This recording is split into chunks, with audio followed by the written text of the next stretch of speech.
Morning, everyone, and welcome to the second session of our Tax Foundation University, where we provide a thorough review of the federal tax code, what you need to know, starting from the basics and working our way up to important applications on important questions related to tax policy for this year and the coming years. With you today is Garrett Watson. I'm Senior Policy Analyst here at the Tax Foundation. And my colleague with me, Erica York, who is one of our lead economists. And we're excited today to talk to you about the individual income tax code and taxes on labor more broadly. If this is your first time attending one of our sessions, you can find all of the materials that we reference in this session on our website at taxfoundation.org. There's also a recording of the first session where we reviewed some broad tips and tricks about how to think about tax policy and additional information that you can find right there. So feel free to go back there. And just a reminder, if you do have any questions during the presentation, feel free to use the question and answer feature on Zoom. We will get to those as we walk through this presentation, and we will make sure to leave some time at the end of the presentation for those questions. So feel free to add those in, and we'll get to those right away, because we do want to make this as interactive as possible in this digital format. So let's go ahead and dive in. We have a lot of content to cover today. First thing we'll be covering is an overview of the various sources of revenue federally in the federal tax system. We'll go over a bunch of key terms as it relates specifically to taxing individual income.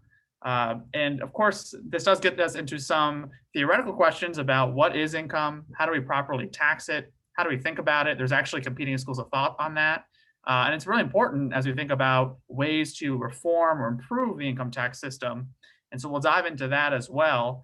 And then finally, we'll wrap it up with a more specific review of the various major provisions in the individual income tax system, including the major deductions and credits and other structural parts of the code that are important to think about, that are the subject of policy debates that may have a variety of reform opportunities in this year and in the years ahead.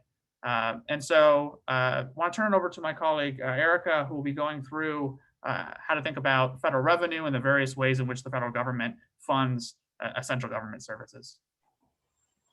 Thanks, Garrett, and thanks everyone for joining us this morning. So the chart here shows the composition of federal revenue over a long period of time. And what we see is before the 1940s, excise taxes like gas and tobacco taxes were the largest source of revenue for the federal government. They comprised nearly 1/3 of government revenue in 1940.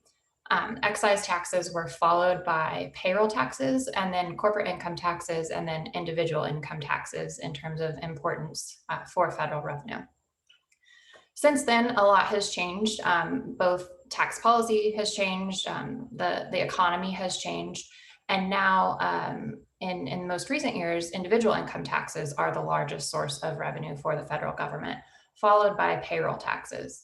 So in 2020, the federal government raised $3.4 trillion of tax revenue, or about 16.3% of GDP was collected as tax revenue. 1.6 trillion of that was individual income taxes, 1.3 trillion of that was payroll taxes, and 212 billion was corporate income taxes. Excise taxes, estate and gift taxes, customs duties, which are like tariffs, and other sources of revenue comprised about $289 billion. And so lots of policy changes have contributed to these changing sources of revenue.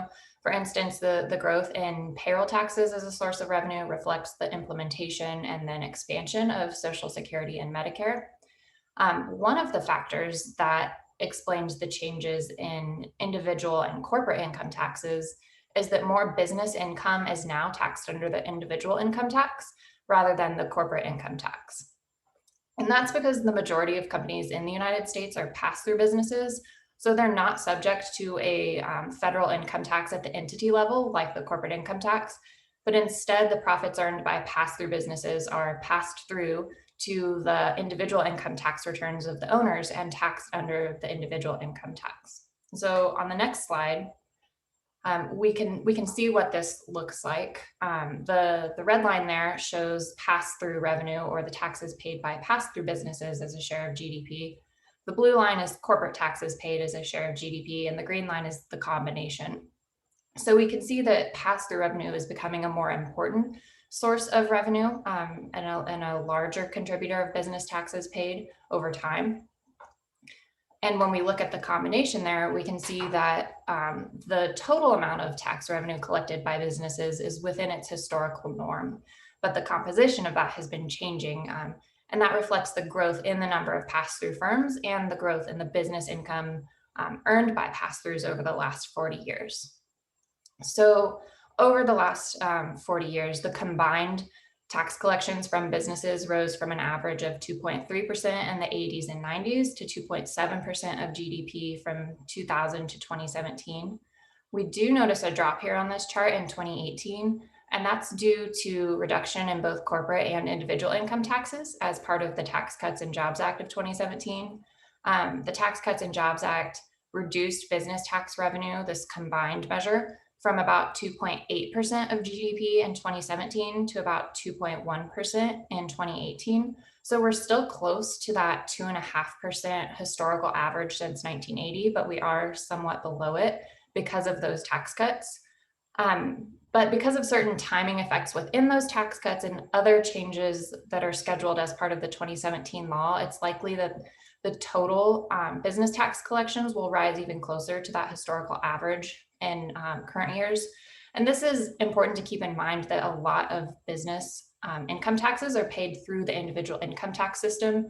So when we look just at the corporate side, we're not getting the full picture of what business taxes are paid in the United States. So this adds context to those ongoing discussions. So now on the next slide, we can take a closer look at who pays the individual income tax. So as we saw earlier, individual income taxes are the largest source of revenue for the federal government. They're paid both by individuals and by businesses, and they're a highly progressive source of revenue. So in 2018, and this was the first year under the Tax Cuts and Jobs Act, and it's the latest year that we have data from the IRS on.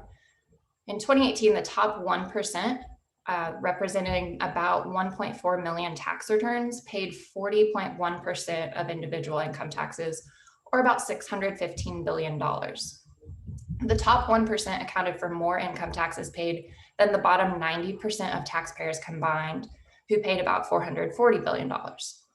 If we look at the bottom half of taxpayers, that would be those making below about $43,000 in adjusted gross income. They paid less than 3% of federal individual income taxes. And these are trends that have been developing over time. So the share of income taxes paid by the top 1% increased from about 33% in 2001 to a high of a little over 40% in 2018. Over that same period, the share paid by the bottom half of taxpayers fell from about 5% to just below 3%. And in the current tax system that we have now, more than 53 million low and middle income taxpayers pay no income taxes at all after benefiting from the expanded standard deduction and from tax credits, which means that more than a third of households that file taxes actually don't pay anything. Another interesting note here, 2018 was the first year under the Tax Cuts and Jobs Act. And due to the changes in that tax law, average tax rates fell for taxpayers across all income groups. Overall, the average tax rate for all taxpayers fell from 14.6% in 2017 to 13.3% in 2018. So we can go to the next slide. And this is looking at data from the Congressional Budget Office. And it is for 2017, so it's the year before the TCJA took effect. It's just the latest year that we have this report, where the CBO looks at the distribution of household income before and after taxes and transfers. Part of this report is a sort of comprehensive view of the federal income tax system. So CBO analyzes individual income taxes, payroll taxes, corporate taxes, and excise taxes, and that covers about 94% of all federal revenue. According to the CBO data, When we look just at individual income taxes, the bottom 20% faced a negative 10.9% income tax rate, and the second quintile faced a negative 1% income tax rate. And that's reflecting that stat we talked about earlier, the 53 million who don't pay or who get back more from the federal government. And that reflects an expansion in refundable tax credits, which Garrett will get into detail later. But one of the trends that we've seen, especially over the past 20 years, is an increase in the generosity of refundable tax credits, which actually leads the bottom 40% of taxpayers to have a negative income tax rate. So when they file their taxes, they get more back as a form of a refund from the federal government because of these expanded tax credits. But of course, we know that households pay more than just the individual income tax. They also face payroll taxes, and for many low and middle income filers, they pay more in payroll taxes than income taxes. Households across the income spectrum also face the burden of corporate income taxes and excise taxes. So when we put all of that together, the net effect is that higher income households pay higher average federal tax rates than lower income households. And that's what we see on this chart here. The highest quintile's average federal tax rate in 2017 was 26%. That compares with 14% for the middle and 1% for the bottom. Within the highest quintile, average tax rates were even higher at the top of the distribution, reaching 32% among households in the top 1%. And again, here we see with the overall system, a similar trend. Average tax rates fell from 1979 to 2017, and the largest drop was in the lowest quintile, again, reflecting those expanded refundable tax credits. Overall, the data that we see from the IRS and from the CBO suggests that the US tax system is very progressive. And with that, I'll turn it over to Garrett to talk about some of these key terms within our tax system. Thanks, Erica. And yeah, that's really good big picture context as to the progressivity of the tax code and the various sources of revenue that we're getting both from individuals and from businesses. And so with that context in mind, we can go ahead and think about some key terms when we think about tax policy. One of the biggest distinctions within tax policy, and something that we emphasize a lot in our work, is the difference between tax rates, which are, of course, the subject of a lot of focus, both for individuals and for businesses, in terms of the rate that they pay on their income, and the tax base, which is defining what gets taxed, right? The base of income, or the base of it could be wealth, right? Whatever that base is, that is what's being taxed, and the rate is being applied to that base. It is the fraction of that base that's being collected through the tax. And that's really important because economists generally agree that a more efficient tax code is one in which that has a broad tax base with lower tax rates. A tax system that has a narrower base, or a lot of exemptions, or areas in which that base is not being taxed, will tend to have higher rates to collect an additional dollar of revenue, right? So if the base is half the size that it otherwise would be, it may require up to double the tax rate in that example to collect a given amount of revenue, which of course is going to have a higher amount of distortion in terms of individual behavior, because there is effectively a higher penalty for engaging in that behavior, whatever is being taxed, based on that higher tax rate. By maintaining a broader base and lower rates, there's going to be less distortion overall and a broader base in which you can collect that revenue. So this is a really important concept in the economics of tax policy, and something that's talked about a lot in the context of tax reform, because it can provide both a more efficient tax system while also maintaining the revenue needed to fund government services, which is one of the primary goals within the tax code. The other thing, of course, is that the broad tax base can also be less complicated to administer, both for the IRS and other tax administration agencies, and also for taxpayers to comply with, because there isn't so much complication for determining that base.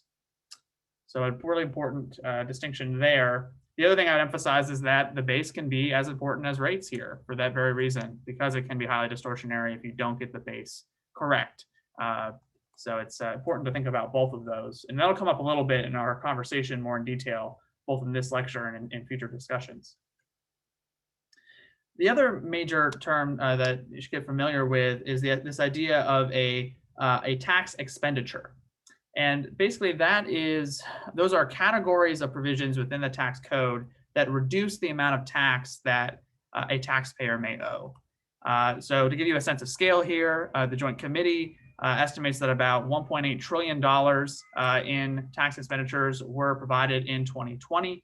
And those expenditures can really vary. They can vary from structural aspects of the tax code to more narrow and very small preferences for a specific activity that policymakers have decided that they want to prefer or encourage. And there are four major categories of expenditures that we should be thinking about here that I'll go over in more detail. Those include, of course, deductions, exemptions, exclusions, and credits. We'll go through these in turn. And it's also important context that most expenditures in the tax code, particularly on the individual, on the income side, go to individuals. About 90% of them do.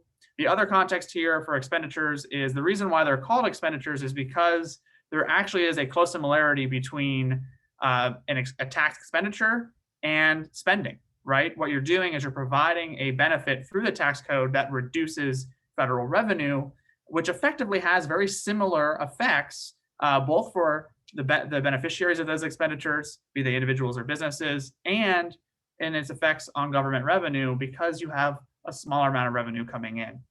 And so a lot of folks will think about this as spending through the tax code. That's another way to think about it.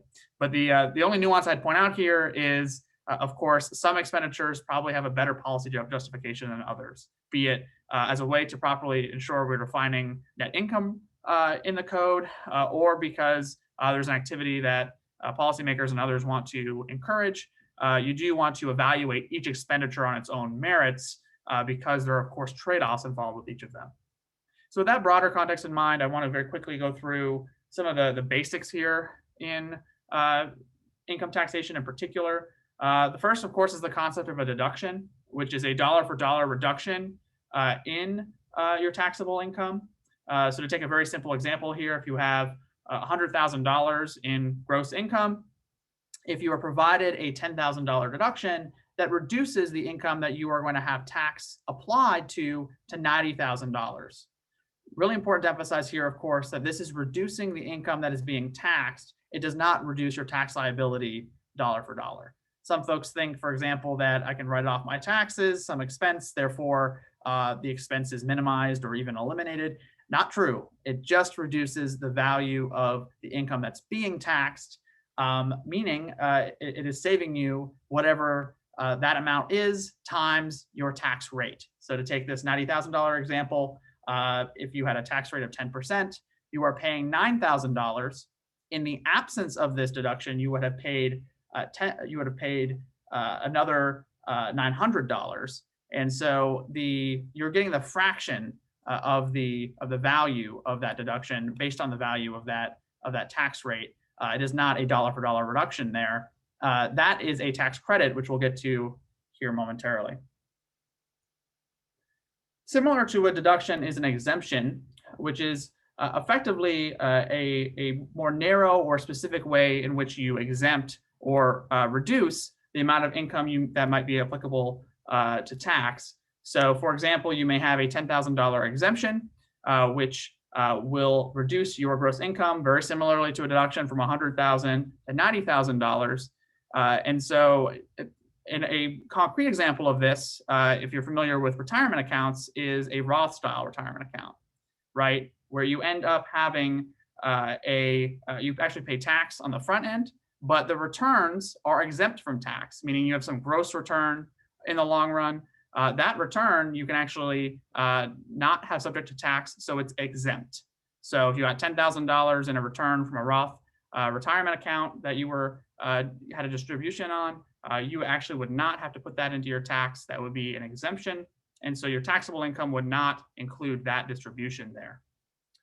And very similarly to a deduction, you apply that exemption, that taxable income net of that exemption, and apply the tax rate for your total taxes due. In this case, it would be $9,000.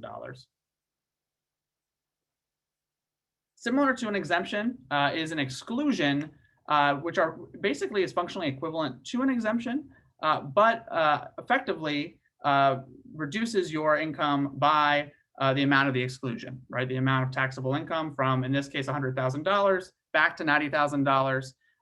Often the difference here is that the amount or the value of that exclusion isn't even included in your gross income. A concrete example of this is the employer-provided health insurance exclusion, where, say, the value of your employer-provided health insurance is $5,000. That amount may not even be included in your gross compensation that you report on your tax return. It is excluded altogether, though it has very similar effects to an exemption or a deduction. Now we get to tax credits, which, as I alluded to earlier, this actually does provide a dollar for dollar reduction in taxes due. So rather than thinking of a deduction or an exemption or another reduction in your gross income, this actually happens after you calculate the amount of tax liability that you owe. So in this case, if we just stick with the simple $100,000 example here with a 10% tax rate and $10,000 of taxes due, if you had a $10,000 tax credit, that offsets your taxes due dollar for dollar, meaning in this case, you go from $10,000 of taxes owed to no taxes owed whatsoever. One distinction here that's important that you might hear about in policy debates is the difference between a refundable and a non-refundable tax credit. A non-refundable tax credit only reduces the amount of liability that you owe to $0. So in this case, with a $10,000 tax liability, you could only reduce your tax liability to zero, as is in this case. If you had a refundable tax credit, which often exists for the purposes of helping low-income individuals or families with children in the tax code, you can actually receive a refund from the IRS or sometimes from state tax agencies over and above the taxes that you may have owed. So say, for example, here you had $10,500 in credits. Not only could you reduce that liability to zero, you would actually get an additional $500 in the form of a check from that tax agency, again, often as a way to support either low-income individuals or families with children in the code. So with that in mind, I want to turn over the discussion to Erica about what is income and how we think about it in the tax code. Thank you, Garrett. So now that we've got those basic components out of the way, we can turn to the question of how the tax system actually puts those together and defines the tax base or defines and taxes income. As Garrett mentioned, sometimes when we think about tax policy, we can get caught up thinking about rates, but rates matter because they apply to a tax base. And it can actually be a really tricky question defining and appropriately defining a tax base. Currently, we have many deductions and exclusions and exemptions that narrow our tax base. And as we mentioned, a broader tax base could result in additional tax revenue without a rate change. So there's two primary approaches or schools of thought for what the ideal tax base is. One is an income tax base and the other is a consumption tax base.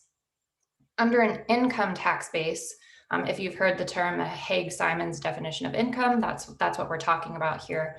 Individuals pay taxes on the change in their ability to consume. That can be defined as their consumption plus their change in wealth. So this would include things like your paycheck that you earn from working. It would also include earnings on savings and investment, capital gains as they accrue. And generally, you wouldn't really get deductions for the amount of saving or the amount of investment that you're doing. Under a consumption tax base, you would pay taxes only on your consumption. And you can think of that kind of as the income or the revenue that you're bringing in with a subtraction for the cost of earning that income. So more of a cash flow type of a tax. So let's go to the next slide and talk through a simple example of what this would look like.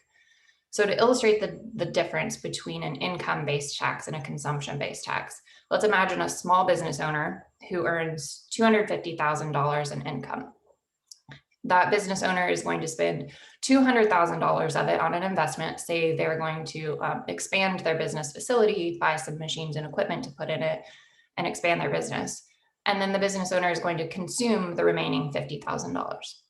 Under an income-based tax, the business owner would be taxed on all $250,000 of that income. both the $50,000 that the business owner consumed and the $200,000 that the business owner invested. Even though the business owner spent that $200,000 on, say, a new facility and the machines and equipment, the business owner's wealth is still increased by $200,000. Just instead of being held in cash, it's being held in those assets. And so under an income-based tax, they pay taxes on all of it. They would also be taxed on the future profits earned from that investment. So you can see right now there might be a problem in that we have a couple layers of tax applying to investment. So now we can think about what would happen in the same scenario, but with a consumption-based tax. Under that consumption-based tax, the business owner would only pay taxes on the $50,000 of consumption. They would essentially get a deduction for the $200,000 that they spent on investing, and they wouldn't pay taxes on the investment until it yielded a profit in the future. And so here we see just one layer of tax on the investment. And the key here is that the consumption-based tax avoids the double taxation of saving and investment. So in the income-based tax, the investment faced tax on both the principal and the return. On the consumption-based tax, it only faced it on the return. As a result, the double tax that happens in an income-based tax can make a business owner less likely to invest because you face a higher tax burden on investment than you do if you just consume your money today. And so we can go to the next slide and think about the current tax system in the United States and how it has elements of both an income-based tax and a consumption-based tax. So we're kind of living with a hybrid of the two right now. For instance, we can think of some income tax elements when an individual makes an investment in a US corporation. That could actually be subject to up to 4 layers of tax in our current system. So first, when you initially earn the income, you would face individual income taxes. And then if you invest that in the corporation, it could face a tax a second time when the corporation earns a profit and faces the corporate income tax. It could face a third layer of tax when the profit is distributed to shareholders through the individual income tax on dividends. And then suppose that the person who made the individual who made the investment would face the estate tax. So when that person dies, it would face a 4th layer of tax in the estate tax. On the business side, we can think of income-based elements when a business makes an investment and they don't get a full and immediate deduction reflecting the cash flow, the spending of that investment. Instead, sometimes like if a business buys invests in a new facility like a warehouse or a factory, they get to take a fraction of the cost of that as a deduction in the year they make the investment. But then they have to wait until next year to take another small fraction in the year after that. And those deductions can stretch on for decades. So what happens is that inflation and the time value of money erodes the real value of the deduction so that the business doesn't ever fully subtract the cost on its tax return. And that places a tax burden on both the principal of the investment and the return on the investment. We do, though, have some consumption elements in our tax system. So for instance, capital gains are included in the income tax base, which is an income feature, but they face lower tax rates than ordinary income, which is a consumption tax feature. Garrett earlier mentioned retirement savings accounts. That's another area of our tax code that has consumption tax elements. So retirement tax accounts either allow you to make tax-free contributions and then the returns are taxed at withdrawal, or vice versa. You pay income taxes on the amount that you put in the account, but then you don't pay taxes on the amounts you withdraw, the return. So it results in just one layer of tax on the saving that happens there. So why are there these competing thoughts? One reason is that supporters of income-based taxes argue that they're more progressive than consumption-based taxes. And that's generally because higher income taxpayers tend to save and invest more than lower income taxpayers. And so placing several layers of taxes on investment increases the tax burden on the wealthy. However, it's also possible to make a consumption-based tax progressive without imposing a higher tax burden on saving and investment, avoiding the distortions that come with many layers of taxes on saving and investment. And so you can still result in a progressive tax system without reducing the incentives to save and invest. And that leads to, as we talked about, last week, a better trade-off in terms of the impact on the economy when you make a tax system that's neutral towards saving and investment activity. And so with that, I can turn it back over to Garrett to get into the details of what our federal tax system does. Thanks, Erica. Now I'll provide a very quick Cliff Notes style review of the major elements of the federal individual income tax system, starting from the top, which really starts with the rate side of the conversation, right? Which is for our federal individual income tax system, which is a progressive system, ranges from taxing income that is subject to tax from a 10% rate up to a top rate of 37%. These rates, of course, have changed throughout history, most recently during the Tax Cuts and Jobs Act at the end of 2017. And you'll also notice, of course, that there are differences in the tax brackets for each of these rates based on whether or not you're a single filer, a married or joint filer, and a head of household. This goes without saying for a lot of folks, but just as a reminder, this is a marginal tax system, meaning if you are, for example, in the 35% tax bracket, say you made $250,000 as a single individual who had 250K in taxable income this year, you would not have your entire $250,000 subject to that 35% rate. It would just be the portion of income between $209,426 and $250,000 that's subject to that rate. You're subjecting each marginal dollar to each of these rates escalating up the income schedule. And what that means is you have a lower average rate overall when you average out the increments of dollars that you're taxing on the margin for each of these escalating rates. So someone may be in the 35% marginal tax bracket, but have an average tax rate, say, of 20%.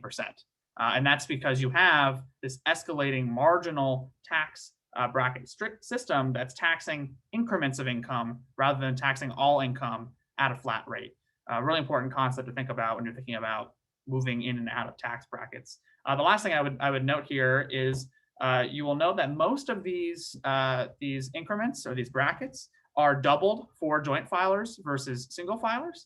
That ensures that when you, for example, earn a certain amount of money and marry someone, that you maintain similar levels of tax liability than you would have had you remained two separate individuals. But that is not true for the entirety of the brackets here, because as you'll notice for the 37% bracket, the married individuals have a start at 37%, only about $100,000 higher than single individuals. And that's what we call a marriage penalty in the tax code, because two individuals making, say, equal amounts of money, say $500,000 each, are going to pay more in tax when they get married than the amount that they would have paid had they stayed both single and you added those two numbers together.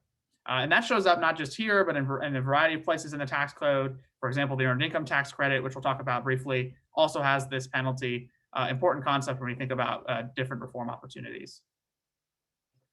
So I'm going to go through each of these sort of as a lightning round here about major provisions, deductions, and credits in the code. The one thing I wanted to do very quickly beforehand is just to give you a sense on the Form 1040 when you fill out your taxes, the process there. So again, very high level here, but you first start by adding up the gross income that you must report on your 1040. This doesn't include excluded income that we might consider. For example, to go back to my example at the beginning, the exclusion for health insurance that's sponsored by employers, you don't have to report that value on your Form 1040.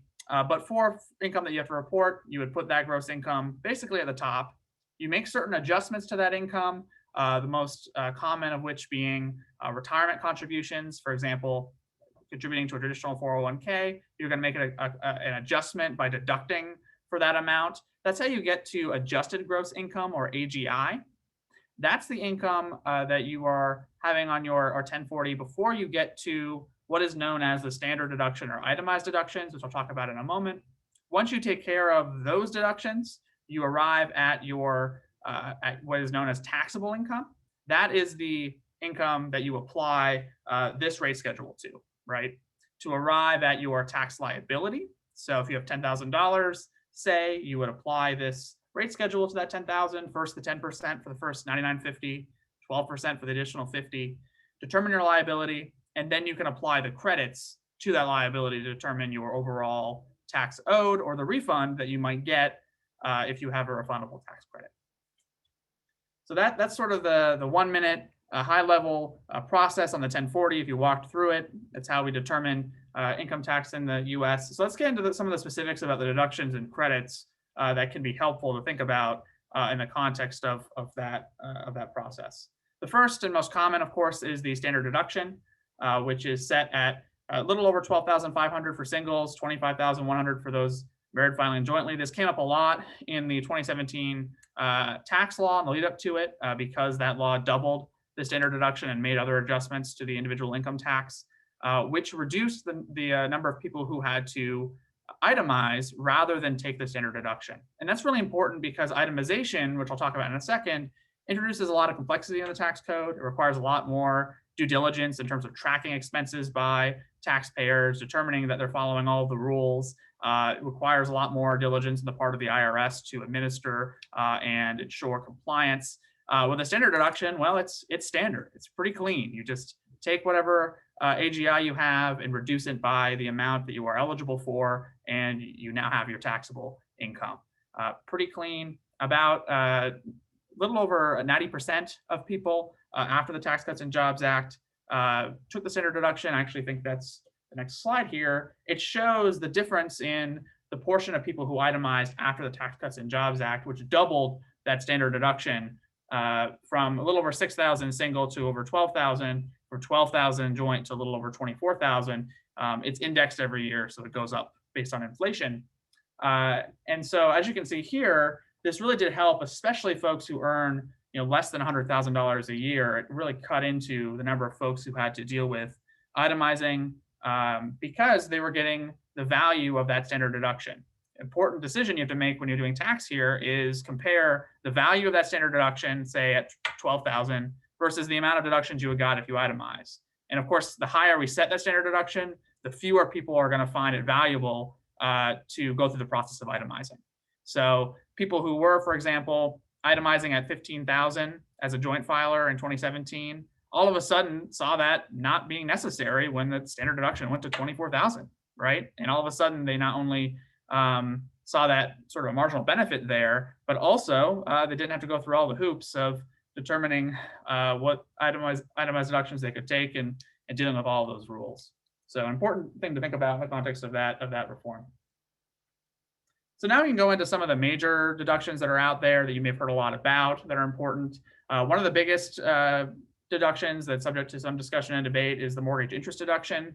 Important caveat, of course, that this is an itemized deduction. So not everyone takes this. It's primarily folks who are higher earners who still see a residual value in itemizing versus taking the standard deduction. It costed a little over $25 billion in 2020.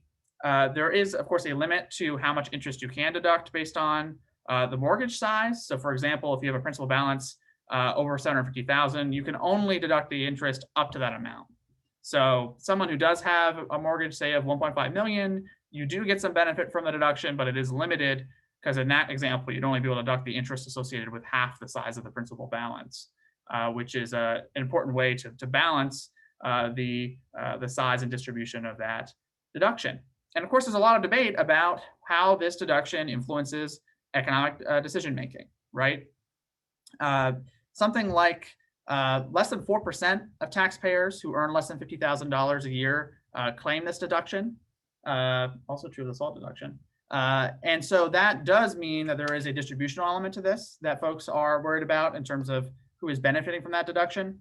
But there's also, a discussion about whether or not this encourages homeownership, right? Because it's going to reduce the marginal cost of owning and servicing a home, particularly larger homes, because you can deduct that interest from your taxable income.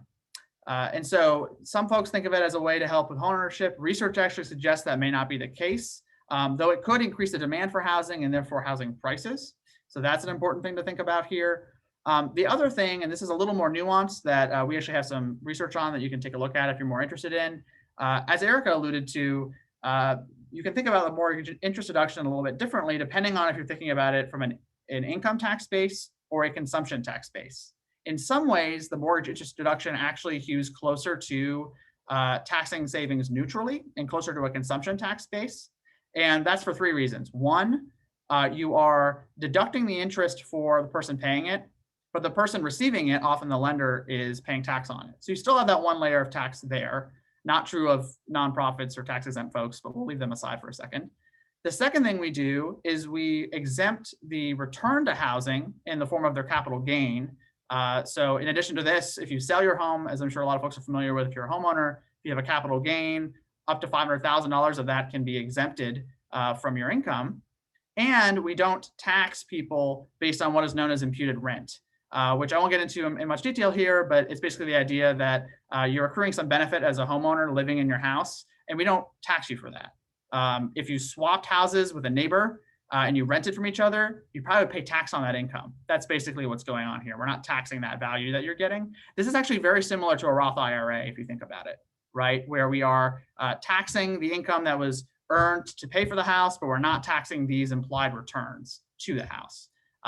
So there's an important debate there about whether or not this is the right way to treat housing, and of course these economic effects, which are also really important.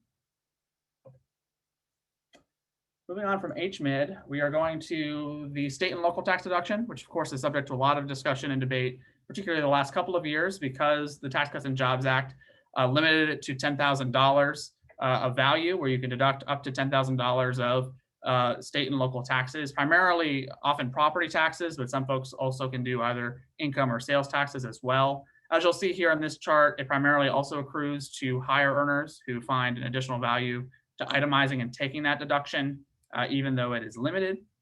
This is also a deduction that's often taken in states with either higher costs of living that tend to have higher property values, or states that have larger state governments that may have therefore higher taxes that can be deducted from federal tax liability.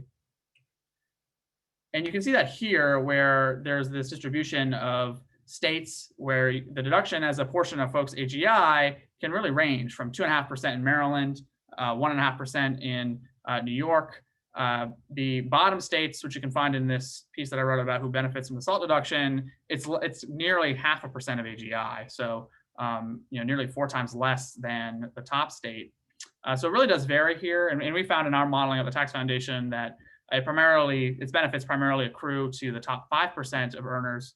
And that's just because of that effect of, a lot of folks are taking the standard deduction, so they don't get the value of this itemized deduction, and they may not be paying as much tax because they're earning less, and therefore have smaller properties or not owing as much in income tax, and therefore don't see as big of a benefit to taking the SALT deduction.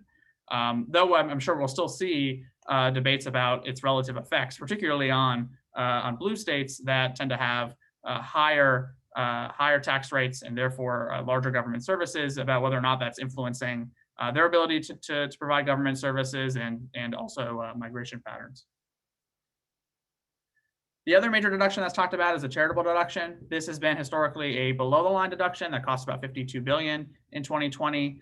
The big question here to think about is how much does this deduction influence charitable giving? A lot of folks don't, of course, give to charities based on the tax aspect of it, though it is a helpful one. And a lot of research has looked into this just to see whether or not that's the case. Some research has suggested that if we did move this, for example, above the line, meaning anyone can take it even if they don't take the standard, take the itemized deduction, that it could slightly increase charitable giving. But that's going to be an important thing to think about, as a lot of recent legislation, particularly the CARES Act and follow-up legislation, allowed for a small above-the-line deduction for charitable giving, which may grow over time. And so thinking about how this deduction influences charitable giving behavior is going to be an important part of that discussion. As Erica mentioned, in addition to taxing labor income, in our individual income tax code, we also tax owners of pass-through businesses, meaning the income passes through to their individual income tax returns. So that applies to sole props, partnerships, S corporations. As Erica went through, it's a pretty large portion of the business community. Represents north of 90%, which is very significant. And they actually earn more net income than C corps. And so whenever we're thinking about tax burdens on businesses, make sure to think about pass-throughs. The other thing we always want to think about is equity and neutrality between pass-through businesses and how much they're taxed versus C corporations, because there will be incentives for folks to move between those types of entities at the business level. And so on the C Corp side, you want to ensure that you're capturing all the tax burden, including the corporate income tax and the returns to those shareholders, which we'll get into in more detail a little later on in future sessions. This gives you a bit more of a visual on the growth in sole props and pass-throughs. One important piece of context here is a lot of folks tend to conflate pass-through businesses with small businesses. It's true that a lot of these pass-through businesses, including sole props, are smaller than C Corps, but that's not always the case, right? There are some smaller C Corps out there, and a lot of larger firms, particularly law firms, hedge funds, real estate, are incorporated as pass-throughs, either as partnerships or S corporations. So that's the other thing to think about is often you should make sure to think about the nuance between small business and the way in which those small businesses are incorporated. One key provision for pass-throughs, very quickly, before we get to questions, is the Section 199A deduction, which was created as part of the Tax Cuts and Jobs Act. This was created as part of that context that I provided about trying to provide some neutrality in the tax burden between C Corps and S Corps. This basically provides a 20% deduction for pass-throughs, but it creates a lot of guardrails related to the income that is earned on those pass-throughs. Those guardrails are meant to prevent tax avoidance behavior. And a really egregious example, of course, is someone who is an employee and earns, say, $50,000 a year, walking into their boss's office and saying, "Hey, I'm going to decide to become a contractor, incorporate as a sole prop, become a pass-through, and take this deduction."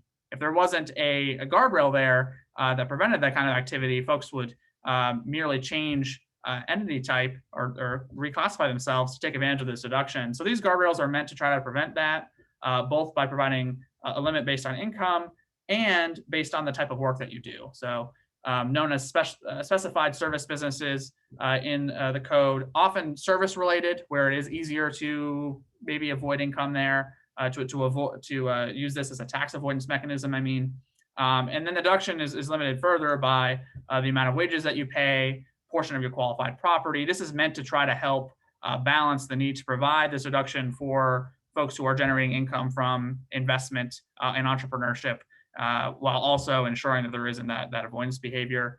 Big thing that we've been emphasizing, of course, is there's a lot of complexity here. Great chart here from the Tax Policy Center showing the marginal rate spike when you hit sort of the higher levels of income. So that can create a disincentive to investment. And it's very complicated, right? Just explain the basics here. It's hard to follow, and it just gets more complicated from there. So there's a lot of opportunity, I think, both to simplify this provision moving forward and to ensure that there is that relative neutrality in the effective rates between different types of businesses, which is really important, while also ensuring that businesses don't have to spend more time complying with this than being productive, taking risks, hiring folks, and creating value in the economy. Really quickly, the child tax credit is an important and prescient credit that's come up a lot in policy conversations, especially the last year, because there's an expansion. This is meant to help families with children. It had a very complicated shape prior to this year, where it phased in with income up to $2,000 per child. A portion of that credit can be provided to lower income folks who may not have enough tax liability to offset. It's up to $1,400 as a check. Of course, this year, that credit is both expanded to $3,000 for older children, $3,600 for younger children, and it's fully refundable to all households regardless of income status. And I think the big thing to know here is there's going to be a continuing debate about both how to administrate that, because they want to produce this credit monthly as effectively a recurring source of income for families with children, and just the administration of that and how we think about this credit in relation to income. It's often been a credit provided to families with children who had an earned income. It's now being provided more as a way to combat child poverty, which is a good goal, but there's going to be questions about both its administration and whether or not that's the right thing to do in the tax code, because to go back to a theme here, it can be quite complicated to comply with that credit and ensure that you're getting the proper amount. Also true of the earned income tax credit, which is provided to folks who are working at a lower income. It phases in with income over time. You can see there's a lot of parameters here depending on your filing status, your number of children. It can get sort of hard to tease out how much you're going to get for each dollar earned or how much you're going to lose. So that can make it tough to comply with. There's a lot of course, mistakes folks make inadvertently in trying to figure this out. What this is meant to do is provide an additional benefit to working, because you're going to get that credit on top of the wage that you earn in any given hour or working period.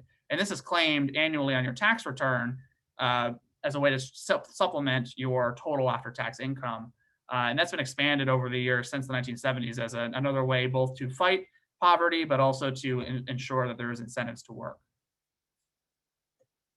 The last thing I want to mention is, in addition to income taxes, there are also payroll taxes that are collected by the employer, both Social Security taxes that go into that entitlement program, the tax on Medicare, which combines to about 15.3% for those earning between 0 and 142,800 on wages. There is a cap on the Social Security payroll tax because the benefits that you earn from that in Social Security start leveling off there. So it's meant to connect the benefits you're receiving in Social Security to the taxes that you're paying in. And the big picture, I think, bottom line thing to know about these is that they are borne by employees in the form of lower wages. Even though the employer is collecting them on their behalf, and employees are nominally paying half of it on their side on their paycheck, economists generally agree that when you look at the effect, it's mostly, if entirely, borne by employees in the form of those lower wages, which of course some of that is being recouped through Social Security and benefits in the future, but that is an important thing to think about when you're thinking about the trade-offs of adjusting those payroll taxes or expanding them. So I know there was a bit of a whirlwind, a lot of content here, but just want to leave with some final thoughts, which of course, the individual income tax is a really important provision. There's a lot of conversation about corporate stuff and other provisions in the code, but we always want to make sure that to understand that the income tax is the thing that most Americans are in touch with on an annual basis. It's the thing they think about when they think of taxes often. And so the level of complexity in the tax code, all the tax expenditures we just spent some time walking through, always making sure to think about the taxpayer experience there and the ways in which those expenditures are influencing taxpayer income behavior, right? Be it their economic behavior or avoidance behavior or distrust in the tax system. It's really important to get this particular tax right for that reason. And so making the code simpler is a good objective. The Tax Cuts and Jobs Act's expansion of the standard deduction helped with that. But there's, of course, much more we can be doing to balance the simplicity with all of the other objectives that policymakers have for the individual income tax code. So with that in mind, I know it was a lot of material we went through pretty quickly. We have a few minutes to get to your questions. So I see one question on pass-through business income being included in the shares of income tax paid and income received. And yes, they are incorporated in that chart. Pass-through income makes up about 10% of the income reported on individual income tax returns. I think in 2017, there was about $11 trillion of income reported, and around 1 trillion of that was business income. And so, yes, they are on that chart. Another question is, how did, I think probably the bottom quintile of taxpayers get such low tax rates? Two of the biggest provisions are what Garrett just talked about, the refundable child tax credit and the earned income tax credit. Those can result in negative effective tax rates for lower income taxpayers because they have the credit phasing in, the child tax credit phasing in with their income and the earned income tax credit phasing in with their income. So for each dollar of income, they might be getting an additional 15 to 25 cents or something like that of tax credits. And so it results in negative rates. And we've seen those credits expanded numerous times over the past few decades. Another question about how a consumption tax could be progressive. So generally, if we looked at something like a carbon tax or a sales tax or a value-added tax, a one-year snapshot of that on its own would have a regressive impact, meaning that it would generally reduce after-tax income of lower income taxpayers more than it would higher income taxpayers. There's been many proposals like a carbon tax with a refund or taxes with exemptions or rebates for lower income taxpayers to help offset that regressive impact. And so we've got a number of like blog posts and papers on our website that talk through these various proposals. But generally, there's you could do refundable tax credits or exemptions for lower income taxpayers to offset that regressive impact of a consumption tax. The other thing I would add in there, one of my favorite consumption tax designs, if folks really want to nerd out or learn more about this, is you can also design, this is a bigger reform, but you can design the system so that you actually tax consumption progressively at the individual level. Which is, if you look into inflow-outflow tax, for example, which we have some information on our website about that, you could theoretically tax higher levels of consumption at higher tax rates directly. There are trade-offs with that, but that would be another way in which you would be more efficiently taxing consumption by higher earners in a way that's progressive. You can also have a separate reform that provides those exemptions or credits to, at the very minimum, mirror the existing progressivity, or even exceed it, depending on the desires of policymakers and the trade-offs there.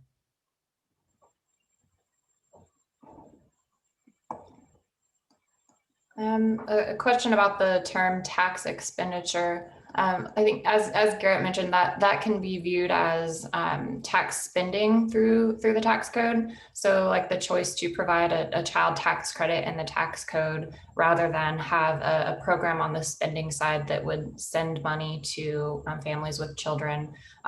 That's one example. A tax expenditure can also just mean a deviation from a quote unquote normal tax code. So if we defined a tax code as an income tax base, but then say provided a deduction for retirement savings, that deduction for retirement savings could be defined as a tax expenditure because it's deviating from that normal definition. So those are two ways to think about the meaning of a tax expenditure. Another question, what is the amount of collection resulting from the 3.8% tax on investment income? I think JCT just did a publication yesterday that walks through the entire federal tax system. So if you want to get really into the weeds, that's a really good document to walk you through. But they estimated that in tax year 2021, that net investment income tax would collect about $36.6 billion of revenue.